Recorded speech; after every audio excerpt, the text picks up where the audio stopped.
নমস্কার বন্ধুরা, প্যারা টিচারদের ইপিএফ কেসের আপডেট নিয়ে আজকের এই ভিডিও। আগেই বলেছিলাম যে 30শে জুলাই 2024 অনারেবল জাস্টিস রাজশেখর মান্তা এবং অনারেবল জাস্টিস অজয় কুমার গুপ্তার বেঞ্চে প্যারা টিচারদের ইপিএফ মামলাটি উঠবে।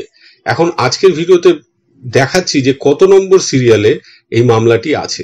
কজ লিস্ট থেকে যেটা দেখা যাচ্ছে সেটা হচ্ছে এই 14 নম্বর সিরিয়ালে এই যে মামলাটি ম্যাট 2130 পশ্চিমবঙ্গ সমগ্র শিক্ষা মিশন অ্যান্ড অ্যানাদার ভার্সেস রাজ্য পার্শ্ব শিক্ষক সমন্বয় সমিতি অ্যান্ড আদার্স, এই মামলাটি কিন্তু 14 নম্বর সিরিয়ালে উঠছে। অর্থাৎ কালকে মামলাটি শুনানি হওয়ার সম্ভাবনা এবং 14 নম্বর সিরিয়ালে এই মামলাটি শুনানি হলে প্যারা টিচারদের ইপিএফ কেস, যেটা ইপিএফ তাদের ব্যাকলগ, সেটার পক্ষে রায় হওয়ার সম্ভাবনা প্রবল। তার কারণ হচ্ছে এর আগে সুপ্রিম কোর্টে পর্যন্ত প্যারা টিচাররা জিতে এসছেন, তারপর সিঙ্গেল বেঞ্চে কন্টেম্প মামলা জিতেছেন, সেটাই রাজ্য সরকার এখন ডিভিশন বেঞ্চে গেছেন।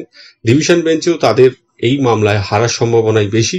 তো কি হয় সেই মামলার আপডেট অবশ্যই আমি আপনাদের সামনে আগামী দিনে তুলে আনবো। আজকে আপাতত এইটুকু। সকলে ভালো থাকবেন, সুস্থ থাকবেন, ধন্যবাদ।